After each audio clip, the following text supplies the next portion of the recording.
اعوذ باللہ من الشیطان الرجیم بسم اللہ الرحمن الرحیم۔ سورہ آل عمران کی آیت نمبر 173، حسبنا اللہ و نعم الوکیل۔ اس جملے کے کیا فضائل ہیں؟ اس کے تعلق سے آتا ہے شدید غم، رنج اور مصیبت کے وقت یہ کلمات کہنے سے اللہ تعالیٰ غم، رنج اور مصیبت پریشانی کو دور کر دیتے ہیں۔ بخاری کی روایت ہے، عبداللہ ابن عباس رضی اللہ تعالیٰ عنہ اس کے راوی ہیں، فرماتے ہوئے کہتے ہیں ابراہیم علیہ السلام کو جب آگ میں ڈالا گیا تو اس وقت انہوں نے کہا حسبنا اللہ و نعم الوکیل۔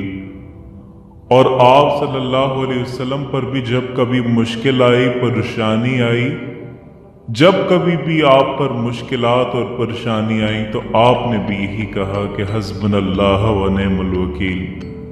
کہا جب آپ صلی اللہ علیہ وسلم سے بعض لوگوں نے کہا کہ بے شک لوگوں نے آپ کے خلاف ایک بڑا لشکر جمع کر لیا ہے، ان سے ڈرو، تو یہ سن کر کے ان کا ایمان اور بھی زیادہ ہو گیا اور انہوں نے یہ جواب دیا حسبنا اللہ و نعم الوکیل، کہ اللہ ہمارے لیے کافی ہے اور وہ بہترین کارساز ہے۔ اللہ ہمارے لیے کافی ہے اور وہ بہترین کارساز ہے۔ وکیل جس کو بولتے ہیں، وکیل وہ ہوتا ہے جس کے حوالے آپ ہر چیز اپنا سارا مسئلہ کر دیتے ہیں، اور وکیل پھر آپ سے یہ کہتا ہے کہ آپ نکلو، بس میں آپ کا مسئلہ لڑ لوں گا۔ تو حسبنا اللہ و نعم الوکیل۔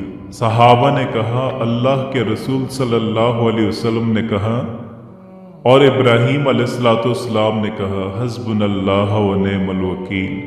تو یاد رکھیں میرے دوستوں، میری بہنوں اور میرے بھائیوں، جب کبھی بھی آپ پر شدید غم، پریشانی، رنج آ جائے، خوف آ جائے، لوگ کہیں کہ دشمن آپ کے خلاف ہیں، لوگ آپ کے دل میں گھبراہٹ ڈالنے کی کوشش کریں، جب کبھی بھی آپ کا دل گھبرا اٹھے، آپ کے دل میں گھبراہٹ سی محسوس ہو، تو آپ ذکر کرنا شروع کر دیں حسبنا اللہ و نعم الوکیل، اور اس پر اپنی زندگی ڈھالیں کہ اللہ کے رسول صلی اللہ علیہ وسلم نے کہا دشمن آپ کے خلاف جمع ہو چکے ہیں، آپ نے کہا حسبنا اللہ و نعم الوکیل۔ ابراہیم علیہ السلام کو جب آگ میں ڈالا گیا تو آپ نے کیا کہا حسبنا اللہ و نعم الوکیل، اللہ ہمارے لیے کافی ہے اور وہ ہمارا بہترین کارساز ہے۔ تو اس کلمے کے بہت بڑے فضائل ہیں۔ تو میرے دوستوں، میری بہنوں اور میرے بھائیوں، ہمیں انہی کلمات سے اللہ سے مدد طلب کرنی ہے، اور انہی کلمات کو جیسا بتایا گیا ہے ویسا آپ نے کرنا ہے۔ تو یاد رکھیں، جب کبھی بھی آپ پر مشکل آتی ہے، جب کبھی بھی آپ پر پریشانی آتی ہے، جب کبھی بھی آپ پر کوئی تکلیف آتی ہے، تکلیف آنے کا بھی میں آپ سے یہ کہنا چاہتا ہوں کہ آپ انتظار مت کریں، آپ پڑھنا شروع کر دیں حسبنا اللہ و نعم الوکیل۔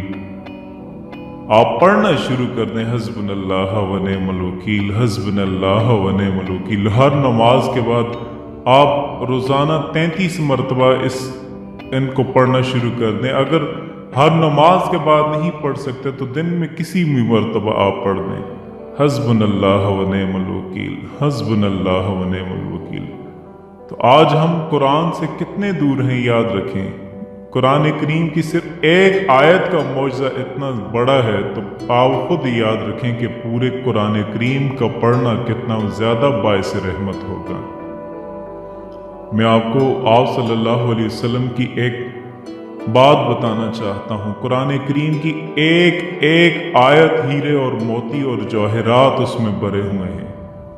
اسی طرح آپ صلی اللہ علیہ وسلم ایک آیت کو بیان کرتے ہوئے فرماتے ہیں کہ میں قرآن کریم کی ایک ایسی آیت جانتا ہوں، اگر تمہیں معلوم ہو جائے کہ لوگ اس کو تھام لیں، اس کو پکڑ لیں، تو ان کے لیے وہ آیت کافی ہو جاتی ہے۔